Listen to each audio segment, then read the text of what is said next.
찬양 감사드립니다.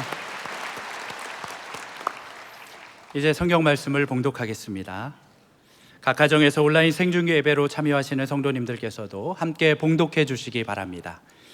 오늘 우리에게 주시는 하나님의 말씀은 마태복음 27장 27절로 32절까지의 말씀입니다. 제가 가지고 있는 성경은 신약성경 50페이지입니다.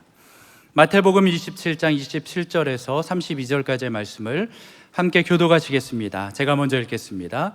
이에 총독의 군병들이 예수를 데리고 관정 안으로 들어가서 온 군대를 그에게로 모으고 그의 옷을 벗기고 흉포를 입히며 가시관을 엮어 그 머리에 씌우고 갈대를 그 오른손에 들리고 그 앞에서 무릎을 꿇고 희롱하여 이르되 유대인의 왕이여 평안할지어다 하며 그에게 침 뱉고 갈대를 빼앗아 그의 머리를 치더라. 희롱을 다 한 후 홍포를 벗기고 도로 그의 옷을 입혀 십자가에 못 박으려고 끌고 나가니라. 함께 읽겠습니다. 나가다가 시몬이란 구레네 사람을 만나매 그에게 예수의 십자가를 억지로 지워가게 하였더라. 아멘. 우리의 예배를 기쁘게 받으시는 생명 되신 주님을 찬양합니다. 오늘 여러분들이 들어오시면서 찬양대 뒤에 있는 새로운 호흡, 믿음 보고 2.0 이렇게 되어 있는데 옆에 있는 그 디자인이 좀 바뀌었는데 뭐죠 저게? 벚꽃이 말이죠. 만개한 것입니다. 아주 그냥 이번 주부터 우리 대한민국 꽃대고를 이루게 될 것입니다. 봉우리로만 있는 것이 만개한 것처럼 오늘 우리의 신앙과 또 믿음과 또 영적인 은혜가 오늘 만개하는 그런 축복이 있으면 좋겠습니다. 영혼의 봄동산을 경험하시기를 바라고 오늘 359명의 우리 성도들이 학습 세례 입교를 하시는데 우리 359명의 모든 학습 세례를 받는 모든 분들도 생명의 봄동산을 경험하시기 바라고 또 오늘 이 예배에 참석하신 모든 성도들 한 명도 그냥 돌아가지 마시기를 바랍니다. 오늘 말씀의 제목은 억지로라도 십자가를 질 때 어떤 일이 벌어질까? 여러분 잘 익숙하지 않는 성경의 인물 한 분을 앞에 놓고 좀 집중해서 말씀을 드리고 세례식을 거행하도록 하겠습니다. 오늘 본문의 32절에 구레네 사람 시몬이라는 이름이 나옵니다. 구레네 사람 시몬.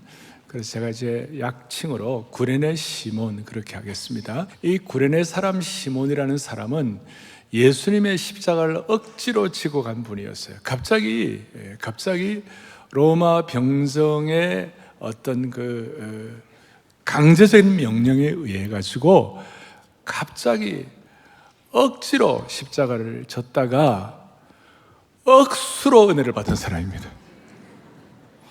아주 억지로 부담스러운 십자가를 졌다가 억수로 축복 은혜를 받았습니다. 오늘 이 자리에 여러분 구레네 시몬처럼 억지로 왔다가 놀라운 은혜를 받고 돌아가시기를 바랍니다. 자, 이 구레네 사람 시몬, 이 구레네라는 곳은 지금 아프리카 북부의 리비아 지역을 말합니다. 그 고대 그레코 로마 고대 근동 사회는 지중해를 중심으로 하는 것이 그 시대 전체 세계관이었고 그 시대의 전체 세계였습니다. 그러니까 아프리카 북부는 그 한니발이라든지 이런 거 해가지고 굉장히 그 당시에 아주 중요한 문화가 발달한 그런 지역이었습니다. 로마 제국 산하에서.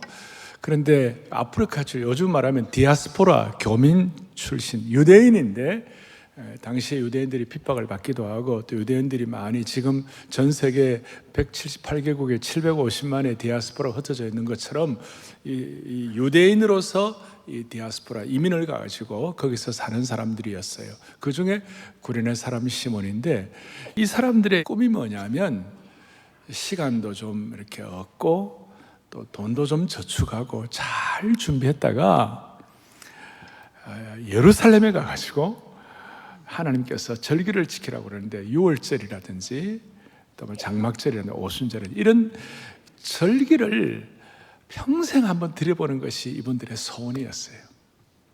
이슬람 사람들이 지금 메카에 뭐 하듯이 소원이에요. 그래서 이 사람들이 이제 준비를 하고 이렇게 오는데 마치 우리 지금 여러분들 아시는지 모르겠습니다만은 미국 캘리포니아 사는 우리 교포들은, 우리 이민 다신 교포들 가운데, 그리스도인들 가운데 캘리포니아 사시는 분들은요, 사랑의 교회 다음 달 특세 오는 것이 소원이에요. 진짜 그런 분들이 많이 계세요. 많이 계세요. 실제로 또 많은 분들이 특세에 오시고. 근데 그래 특세에 오시는데 서초 사동 여기 살면서도 특세에 안 나오신 분들은 그건 정말 이해 불가인데, 여한 이 구련의 시몬이 이제 그런 마음을 가지고 예루살렘에 왔어요. 예루살렘에 왔는데 갑자기 예루살렘에 무슨 막 그냥 뭐 떼창에 들리고 그냥 와글와글하고 그 다음에 소음이 막 일어나고 수많은 사람들이 뭐 고함을 지르고 그러는 거예요. 알고 보니까 시몬이 궁금해서 이 군중들을 휩쓸려서 따라가는데 어떤 한 분이 머리에 가시관을 쓰시고 온몸이 채찍질을 맞아 엉망이 되신 분이었어요. 앞에 본문 26절에 예수님은 채찍질하고 십자가에 못 박히게 넘겨줬다. 오늘 본문 앞에 그렇게 나와 있어요. 그리고 어느 정도 예수님이 어려운 상황이 됐냐면 28절부터 30절 오늘 본문에 보니까 하나하나가, 저는 이 내용 어릴 때부터 많이 읽었습니다만은 이번에 이 말씀을 준비하면서 이 말씀을 읽는데 그렇게 마음이 그냥 찡한 거예요. 보세요. 예수님의 옷을 벗기고 홍포를 입혔어요. 조롱하기 위하여 당시에 왕에게는 홍포를, 자주색 옷을 입힌다 이런 식으로 해서 홍포를 입히고 머리에 금관을 쓰셔야 되는데 가시관을 엮어서 그 머리에 씌우셨어요. 그러니까 피가 막 흐르겠죠. 그리고 갈대를 오른손에 들렸어요. 아마 이런 내용들 여러분들이 자세하게 모르는 분들이 많이 있을 텐데, 과거에 황제나 왕이 금호를 이렇게 드는 거와 똑같이 그걸 조롱스럽게 갈대를 가지고 오른손에 들리고, 그리고 그 밑에서 병정들이 무릎을 꿇고 희롱해 가지고 조롱하면서 유대인의 왕이여 평안하라. 그러고 난 다음에 예수님께 침을 뱉고 오른손에 들었던 갈대를 다시 빼앗아 가지고 그 갈대를 가지고 예수님의 머리를 막 치는 거예요. 마음이 너무 아프죠. 31절에 희롱을 다한 후에 예수님의 홍포를 벗기고 속옷을 다시 펴가지고 십자가에 못 박으려고 예수님을 끌고 나간 거예요. 마치 짐승처럼 끌려간 것이에요. 속죄양으로 끌려가신 주님의 모습을 볼 수가 있습니다. 자, 이런 모습을 이 디아스포라 교민으로 있던 와서 예루살렘에 와서 이제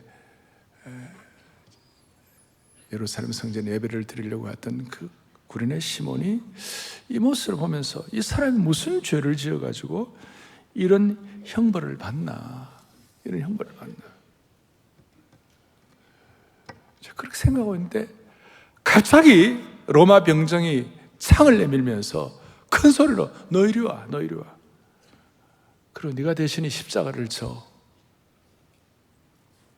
당시 식민지 사람들은 로마 병정이 명령을 내리면 꼼짝달싹 못하고 당할 수밖에 없었습니다. 식민지 사람들은 자기 자신을 법적으로 옹호할 만한 권리가 없었기 때문에 그렇습니다. 그래서 시몬이 강제적으로 끌려갔습니다. 시몬의 입장에서는 완전한 날벼락이었습니다. 인간적으로 생각하면 이 무슨 일이 벌어진 것인가? 어떻게 이런 일이 일어날 수가 있나? 정말 억울하게 짝이 없는, 생각할수록 답답하고 생각할수록 분통이 터지는 그런 일이었습니다. 일생 동안 그렇게 소원하고 준비해서 드디어 오고 싶었던 예루살렘을 방문했는데 도대체 누군지도 모르는 죄수, 그것도 가장 비참한 죽음을 당하는 죄수의 십자가의 형틀을 대신 짊어지고 형장까지 가야 한다는 자신의 신세를 생각할 때 너무나 황당스럽고 너무나 참 화가 나는 그런 일이 되었습니다. 자, 여기서 우리가 예수님은 창조주 하나님이신 줄로 믿습니다. 예수님은 폭풍도 잠재우시는 하나님이십니다. 신성을 가지신 분입니다. 그러니 예수님께서 왜 구레네 시몬이 대신 십자가의 형틀을 들고 가도록 그렇게 하셨을까요? 시몬을 괴롭히고 짜증내게 하고 화를 내도록 그렇게 주님이 원하신 것이 아니었어요. 제가 볼 때 그렇습니다. 그 순간까지라도 그 십자가를 지고 가는 그 상황, 그 어려운 상황조차도 주님은 낭비하지 않으시고 선한 목자이신 주님이시니까 구레네 시몬을 구원하기를 원하신 줄로 확신합니다. 구레네 시몬 같은 영혼을 한 명이라도 더 구원하시기를 원하셨어요. 여러분, 겉으로 보기에는 시몬이 억지로 십자가를 진 것 같지만, 시몬의 입장에서는 그렇지만 예수님께서는 시몬에 대한 놀라운 계획을 갖고 계신 것이었습니다. 그러니까 거기에 이 시몬을 앞으로 예수님의 신실한 제자로 만드시겠다는 주님의 놀라운 계획이 담겨 있었다는 것입니다. 그러니까 주님은 골고다로 향하시는 그 어려운 과정조차도 쓸모없는 시간으로 낭비하지 않으시고 한 영혼이라도 더 십자가 앞에 다가오도록 십자가의 은혜를 깨닫도록 하시는 놀라운 계획을 가지신 주님을 찬양합니다. 그 대상이 구레네였다 이 말이에요. 오늘 아마 이 예배에 약간 억지로 오신 분도 있을지 몰라요. 아내가 가자고 그러니까 그냥 억지로. 오늘 이 자리에 내가 내키지 않는데 오신 분들이 있다면 한번 깊이 생각하는 시간이 되었으면 좋겠습니다. 우리 주님은 십자가와 관계된 하나님의 백성, 우리 하나님 예수 믿는 사람이 십자가를 묵상하고 십자가와 연관이 되어 있으면 그 십자가를 통하여 하나님은 늘 은혜를 주시고 축복하셨어요. 그리고 억지로라도 주님의 십자가를 따라 지고 가는 그 인생을 하나님은 내어버려 두지 않으시고 놀라운 대반전을 일으켜 주시는 것이. 자, 지금 구레네 시몬의 입장에서는 억지로 화가 날 일이고 분통 터질 일인데 갑자기 자기의 어떤 계획도 다 포기해야 되고 십자가를 지고 가는 그런 상황인데, 이 십자가를 지고 간 것 때문에 이 구레네 시몬의 집안이 놀라운 믿음의 가문으로 바뀌게 됐고, 그리고 이 십자가를 지고 간 것 이것 때문에 나중에 나옵니다마는 이 구레네 시몬이 영광스러운 선교적 삶을 살게 되었어요. 제 얘기가 아니고 로마서 16장에 보면 바울이 뭐라고 해요? 바울이 로마서 16장 13절에 같이 보죠. 주 안에서 택하심을 입은 루포와 그의 어머니에게 문안하라. 그의 어머니는 곧 내 어머니니라. 여기에 루포에게 이 바울 사도가 마지막 16장에 믿음의 영적 지도자들, 특별히 로마 교회 지도자들 가운데 루포와 루포의 어머니에게 문안하는데, 루포의 어머니는 내 어머니라 그랬어요. 그럼 이게 무슨 의미가 있는가? 이것이 그냥이 아니라 마가복음 15장에 보면 무슨 말씀이냐? 마가복음 15장 21절에 같이 보겠습니다. 마침 알렉산더와 루포의 아버지인 구레네 사람 시몬이 시골로부터 와서 지나간데 그들이 그를 억지로 같이 가게 하여 예수의 십자가를 지우고 그러겠습니다. 여기 보니까 마가복음에도 이 구레네 시몬을 억지로 십자가를 지게 하고, 나중에 누가복음에도 같이 나오는데 누가복음에는 이 사람을 붙잡아가지고 꼼짝 못하게 십자가를 지고 갔다는 그 강제성이, 그 아주 강제적인 말이 담겨 있는데, 억지로 붙잡아가지고 십자가를 지고 가게 했는데, 이 구레네 시몬이 누구냐?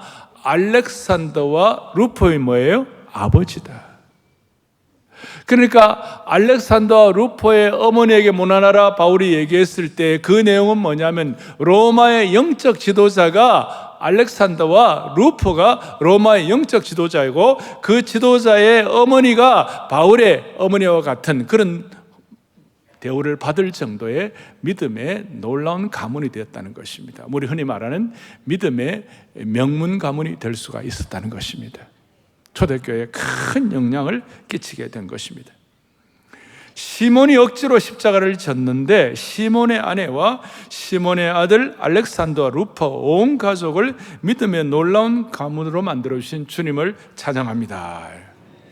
처음 말씀드렸습니다마는 억지로의 부담을 억수로의 축복으로 바꾸신 주님을 찬양합니다.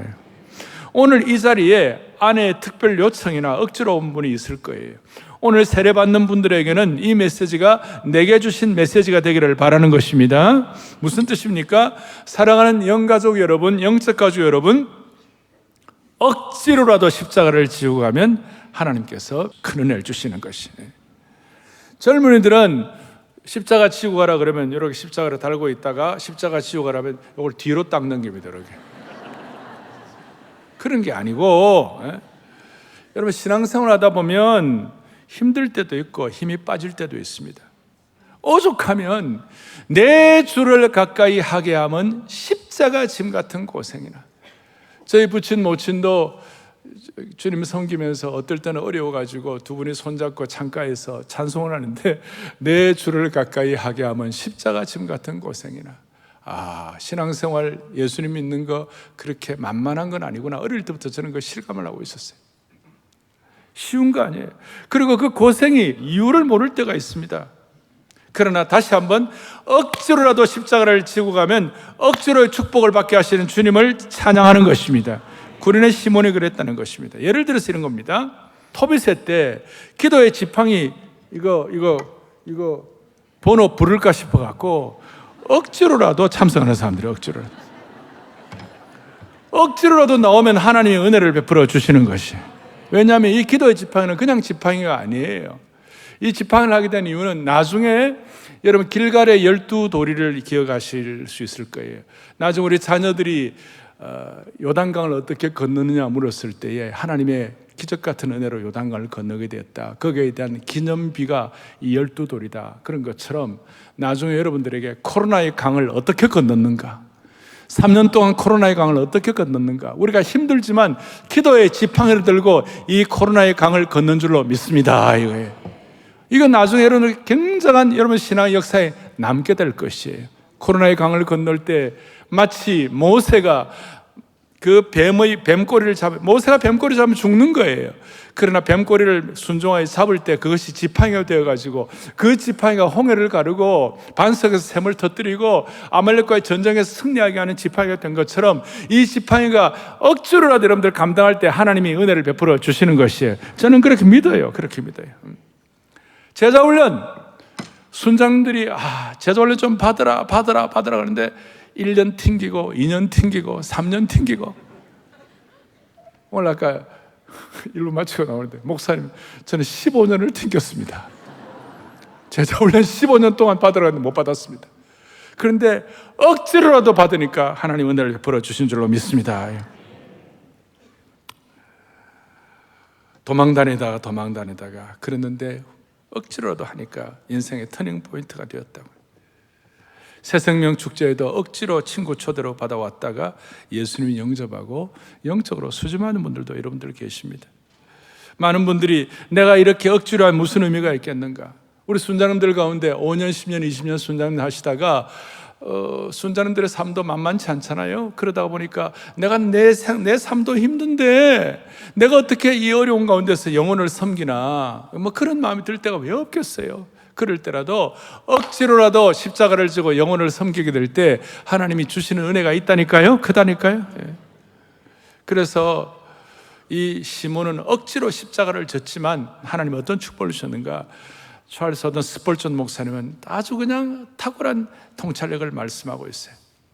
구레네 시몬이 짧은 시간 동안 십자가를 억지로 졌지만 그것은 그에게 영원한 명예를 가져다 주었다. 그로 인해서 그의 이름은 영원히 성경책에 남았다. 그리고 오늘 2023년도 이 귀한 시간 제가 여러분들에게 구레네 시몬의 설교를 하고 있는 것이에요. 아마 시몬이 이 사건을 알았더라면 그때 더 잘 졌을 거예요. 이야, 서울에 안아주신 본당에서 본인의 얘기를 하고 있다. 이 기가 막힌 거 아니에요? 시몬이 십자가를 억지로 질 때 성경에 그의 이름을 영원히 남긴 것처럼 우리가 십자가를 기쁘게 지면 하나님 나라의 상급책에 우리의 이름을 남게 할 것입니다. 나를 위한 십자가가 아니라 예수님을 위한 십자가를 지게 되면 예수님 때문에 고난받고 핍박당하고, 예수님 때문에 손해보고, 예수님 때문에 침뱉음을 당하고, 예수님 때문에 형제를 위하여 오리 가자고 할 때 심리를 가게 되고, 여러분 예수님 때문에 남편과 아내에게 의리되고, 이해가 됩니까? 예수 잘 믿는 아내는 남편에게 맨날 의리입니다. 왜? 너 예수 믿으면서 그것밖에 못해? 그 순간 아내가 팍 죽는 거예요. 예수님 때문에 자녀들에게 부모가 의리되고 본을 보여야 되니까, 쉽지 않으니까 한마디 쏘아주고 싶은데 예수님 때문에 의리되고, 그렇게 될 때 하나님께서 예수님 때문에 억지로 십자가 지면 하나님이 주시는 분복이 있는 줄로 믿습니다. 오늘 이 자리에 구레네 시몬처럼 아내나 남편이나 친구나 부모의 강권으로 참성한 분이 있을지 모르겠어요. 억지로라도 예수님의 십자가를 지면 영원한 성경책에 기록된 시몬처럼 영원한 하나님의 영광과 명예를 얻을 수가 있는 겁니다. 이제 중요한 겁니다. 여러분 12제자들 다 어디 갔습니까? 3년 동안 예수님과 함께 훈련돼서 12제자 다 어디 갔으며, 주님이 특공대처럼 키운 70인 전도대는 다 어디 갔고, 다 어디 갔습니까? 동지들이 많았는데 예수님께 자원해서 십자가를 지겠다고 하는 사람이 한 명도 없었습니다. 3년 동안 훈련받았던 시몬 베드로, 똑같은 이름이 시몬이에요. 시몬 베드로와 다른 제자들이 다 도망가고 멀리서만 멀찍이 보고 있었는데, 멀리서 아프리카에서 온 구레네 시몬이 십자가를 대신 진 거예요. 여기에 하나님의 독특한 섭리가 있는 것입니다. 같은 시몬인데 수석 제자 시몬 베드로는 예수님을 부인하고, 무명의 교포 시몬은 십자가를 대신 진 것입니다. 왜 그랬을까? 하나님의 어떤 깊은 뜻이 포함되어 있는가? 여기에 하나님의 선교적인 섭리가 들어있는 것입니다. 왜냐하면 구원의 복음이 유대 지역에 있는 베드로 같은 사람에게만 필요한 것이 아니라 아프리카를 상징하는 구레네에도 구원의 복음이 필요한 것이었습니다. 선교적 측면에서 이렇게 하나님께서 계획하신 것 때문에, 오늘 구레네 시몬이 십자가를 진 것 때문에 나중에 오순절 성령 강림 이후에 사람들이 막 성령의 역사가 있으니까 그 대인 언어로 그 각 지역에서 뭐 구레네면 구레네 출신, 또 뭐 여러 뭐 사이프러스면 사이프러스 출신, 이런 지역의 그 언어로 막 그 하나님 말씀이 막 들리는 거예요. 그 구레네 출신에 대한 그 축복이 아마 이 구레네 시몬이 가진 신앙적 은혜 때문에 영향을 끼쳤기 때문에 그런 것이 아닐까. 안디옥 교회에서, 안디옥 교회가 이방인들에게 복음을 전하는 첫 교회가 됐는데, 이 안디옥 교회의 무명의 전도자들 가운데 구레네 출신 그리스도인들이 있었고, 또 안디옥 교회에서 바울과 바나바를 선교사로 파송시킨 그 키맨들 가운데 루기오가 구레네 교포 출신이었습니다. 아마 이런 내용들을 볼 때에 구레네 시몬의 이런 십자가를 진 것 때문에 그 선교적 삶을 통하여 구레네에 영향을 끼침으로 이분들이 하나님 나라에 큰 영향을 끼치게 된 것입니다. 할렐루야. 사랑하는 형제 자매 여러분, 영가족 여러분, 억지로라도 좋고 떠밀려도 좋고 어떤 형편에서든지 오늘 시몬처럼 예수님의 십자가의 형장까지 따라가는 은혜가 있기를 바랍니다. 세례식을 통하여 우리를 위하여 피 흘리시고 우리의 죄를 짊어지시고 저주받은 죽음을 당하고 계신 그 주님의 발자취를 한번 오늘 따라가 보기를 바라는 것이에요. 지금 이 순간이 우리 사순절의 기간이니까 여러 가지 의미가 여기에 내포되어 있는 것이고, 다음 주일에 할 성찬, 오늘 세례식은 눈으로 보는, 그림으로 보는 하나님의 말씀이 되는 것이에요. 우리가 직접 체험하는 하나님의 말씀이 되는 것이에요. 제가 한 내용을 말씀드리고 말씀을 제가 마무리하려고 합니다. 기사 파라스라는 별명을 가진 아랍 추장이 있었어요. 이 아랍 추장은 큰 말대를 거느리고 큰 말대를 거느리고 사막을 횡단하던 중에 갑자기 저 멀리 물이 보이자 그냥 사막을 달리다가 갈증에 시달린 말대들이 그 물을 향하여 질주를 하기 시작했어요. 그런데 그 아랍 추장 파라스가 말들을 시험하려고 전투 신호를 알리는 나팔을 알렸습니다. 갈증에 시달려가 달려가던 말들 가운데 5마리 말만 다름질을 멈추고 전투 신호를 하니까 추장에게 돌아왔습니다. 이게 1635년에 있었던 얘기인데, 그때의 이 말들 가운데 지금 아랍의 최고의 종마들이 이 5마리를 통하여 나왔다는 것이, 갈증에 시달리던 말들이 그 생수를 앞에 두고도 주인의 나팔 소리에 순종하는 이유가 무엇일까요? 일순간에 물로 갈증을 채우는 것도 좋지만 억지로라도 주님의 나팔 소리에 명령을 따르는 것이 결국 자신에게 최고의 복이 된다는 것을 이 말들이 경험적으로 알았기 때문에 말들 가운데 탁월한 말들이 순종을 하게 된 것입니다. 우리는 이런저런 이유로 갈증에 시달린 말대들처럼 세상을 향하여 달려나가고 있습니다. 주일날 아침에 지난 한 주간 분주했으니까 오늘은 쉬고 그런 쉬고 싶은 마음이 꿀뚝 같을 때, 혹은 다락방이 있는 모임이 있는 날은요, 마음에 안 드는 순원 얼굴 보기가 싫어가지고 꼭 빠지고 싶을 때가 있어요. 그리고 혹은 친구가 벚꽃 구경 가자고 지내가자고 토요일 새벽에 기차표를 끊어놨다고. 그래서 우리의 마음은 갈증 있는 말들처럼 막 그쪽으로 달려가려고 그래요. 세상 안에 달려가라고. 이럴 때일수록 토비세에 나오라, 주일 예배에 가라고, 다락방에 가라고. 이거는 제가 상징적으로 말씀을 드리는 거예요. 예를 들어 설명하는 것인데, 사랑하는 영가족 여러분, 오늘 주님의 나팔 소리를 쫓아 억지로라도 마음을 돌려서 주님께 올려드리면, 참여하면 하나님은 구련의 사람 시몬과 같은 은혜를 베풀어 주실 것입니다. 신앙은 누가복음 9장에 아무든지 나를 따르거든 자기를 부인하고 날마다 제 십자가를 지는 것이 신앙인 것입니다. 오늘 구련의 사람 시몬을 통하여 대반전을 일은 것처럼, 선한 목자 되신 예수님이 피 흘리시면서 구련의 사람 시몬을 부르는 것처럼, 우리도 21세기의 구련의 시몬이 되어가지고 부활주일날 하나님 앞에서 은혜 받아가지고 믿지 않는 자들을 향하여 우리가 초청하는 그런 역사가 우리 가운데 일어나기를 바랍니다. 기도하시겠습니다. 하나님 아버지, 오늘 주님의 고귀한 명령에 순종하여 한 분 한 분 세례를 받을 때에 인생의 비포와 애프터가 달라지는 새 차원으로 올라가는 시간 되게 하여 주시옵소서.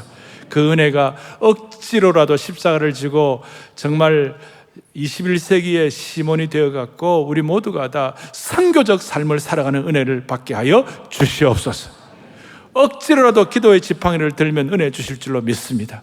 억지로라도 기도의 지팡이를 들 때에 억수로의 축복으로 바꾸어 주실 줄로 확신합니다. 오늘 세례식 함께 하시고 주님의 권능과 은혜의 시간 되게 하옵소서. 예수 그리스도 이름 받들어 간절히 기도 올리옵나이다. 아멘. 이제부터 학습과 세례식을 거행하겠습니다. 오늘 359명이 받으시는데, 오늘 본당 또 별관 은혜 채플 또 방송으로 듣는 모든 분들을 마음으로 할 때 하나님께서는 신앙의 초심, 첫사랑, 이것을 우리에게 다시 회복시키시고 희한하게도 여러분들의 삶을 짐을 주님이 벗겨 주실 줄로 확신합니다. 자, 이제 간증부터 듣고 우리가 세례식을 거행하겠습니다. 오늘 1부 예배도 귀한 두 분들이 하셨는데요. 2부 예배 우리 서영구 성도님, 남 54세이시고 우경의 성도님, 여 59세 우리 여성도님이신데, 오늘 두 분이 나오셔서 간증을 나오실 때 우리 박수로 환영하겠습니다. 수고해 주십시오. 천천히 하세요.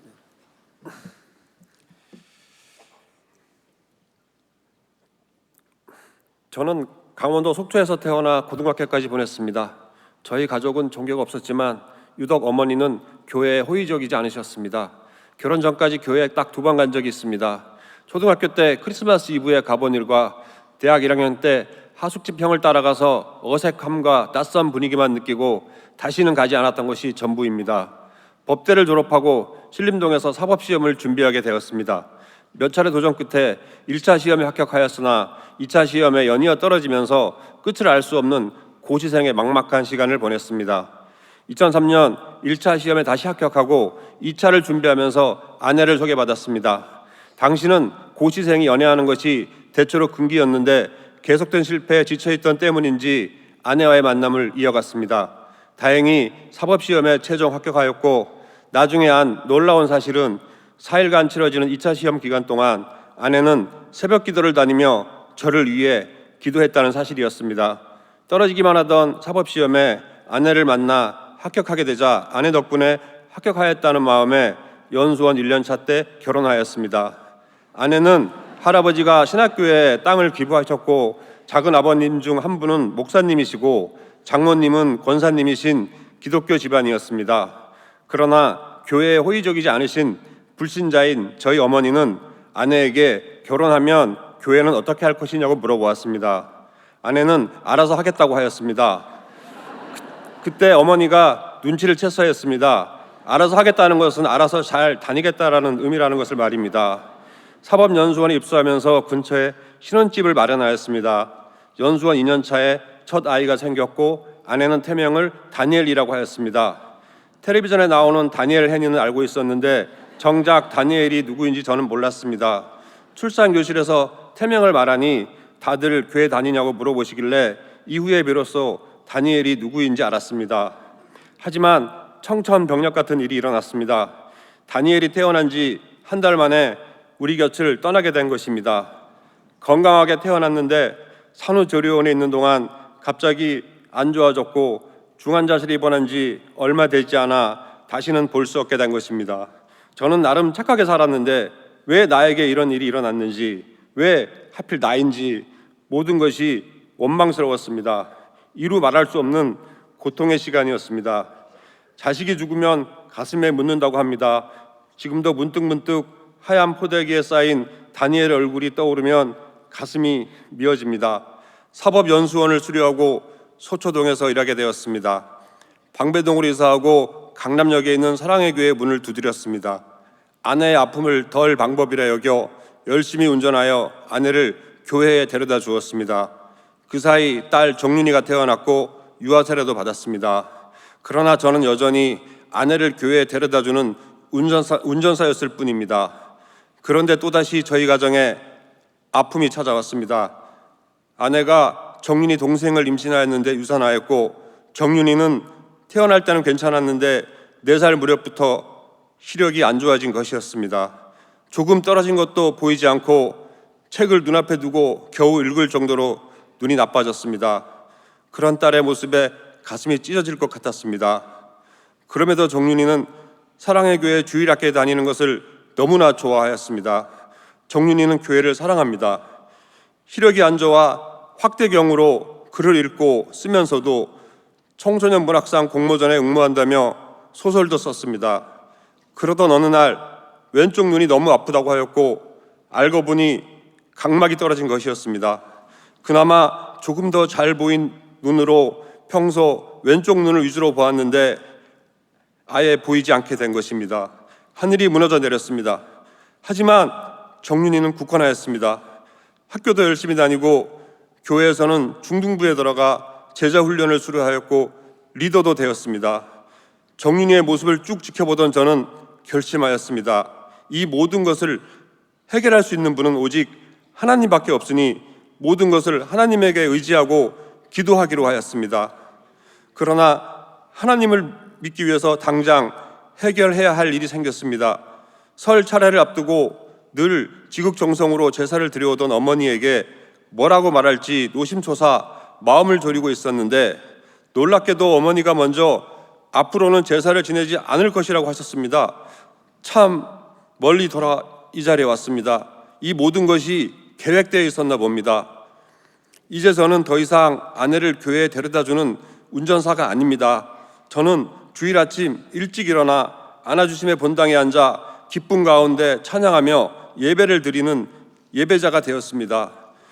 그렇다고 지금 당장 정윤이의 상황이나 저를 둘러싼 여러 문제가 해결된 것은 아닙니다. 하지만 엘리야가 얼굴을 무릎 사이에 놓고 사환에게 7번이나 동쪽을 바라보게 하였듯이 저는 반드시 하나님이 응답하실 줄 믿고 오직 주님만 의지하고 기도합니다. 하늘에 계신 아버지, 저의 삶을 온전히 하나님께 맡겨드립니다. 아멘.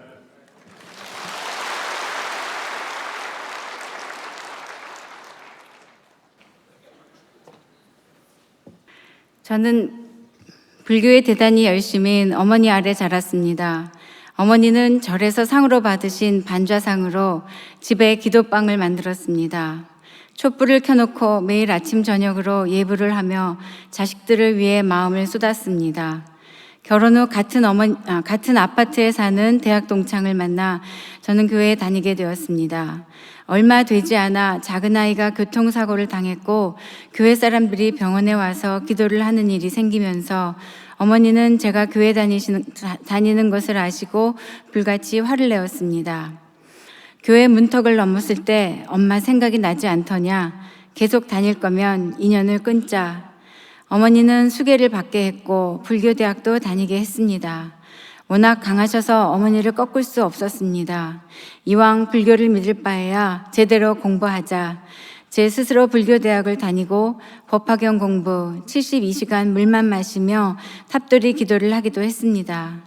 이런 저를 20대 후반부터 하나님을 믿는 쌍둥이 여동생이 안타까워했습니다. 크리스찬과 결혼을 한 동생은 줄곧 저를 위해 기도하고 있었습니다. 언니도 나와 같이 하나님을 믿자. 내가 얼마나 기도를 하는데.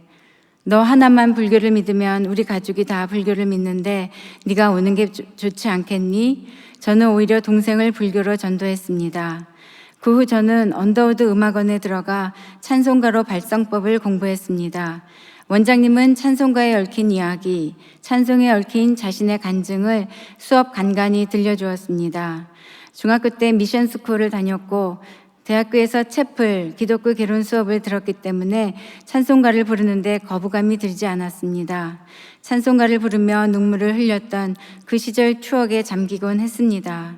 수업 시간에 들은 은혜의 말씀들이 가랑비에 옷 젖듯 마음에 스며들었습니다. 1년 후 여름 특강을 듣다가 주님과 함께라는 곡으로 시험을 봤습니다. 주님과 함께 걷는 길은 멀고도 가까워. 주님과 함께 걷는 길은 고통도 기쁨으로 변했네. 나는 어느새 주님을 닮아가. 미처 노래를 마무리하지 못했지만 마이크에 하나님 감사합니다. 노래하면서 감동의 눈물이 흐르는데 감출 수가 없었어요. 라는 말을 하고 내려왔습니다. 모두 눈물을 흘리며 위로와 격려의 말을 해주었습니다. 나중에 알고 보니 불교신자인 저는 들을 수 없는 수업이었는데 이 모든 것이 저를 전도하기 위한 원장님의 특별한 계획이었습니다. 초신자였던 저는 제가 뿌리내릴 교회를 간절히 찾고 있었습니다. 친구 따라 사랑의 교회에 오려고 서초역에 내려 계단을 오르는데 한 사람과 눈이 마주쳤습니다. 계단에서 전도단 활동을 하던 고등학교 동창이었습니다. 그 친구의 인도로 교회 등록을 했고 다락방에 들어갔습니다. 그 친구는 지금 저희 순장님입니다. 친정아버지는 소천하시기 전 영접 기도를 하셨습니다. 힘차게 아멘을 하시면서 내 어머니가 불교인데 이래도 되나 하는 말씀을 하셨습니다. 걱정하지 마세요. 어머니도 예수님 믿으실 거예요. 96세 연로하신 어머니는 요양원에 계십니다. 코로나로 자주 뵙지 못했지만 어머니 역시 아버지처럼 예수님을 나의 구주로 고백하시기를 간절히 기도하고 있습니다. 저를 구원해 주신 것처럼 남편, 두 아들, 며느리도 구원해 주실 것을 믿음으로 보고합니다. 새로 시작한 저희 두 번째 삶, 하나님께서 인도하시고 책임져 주실 것입니다. 감사합니다.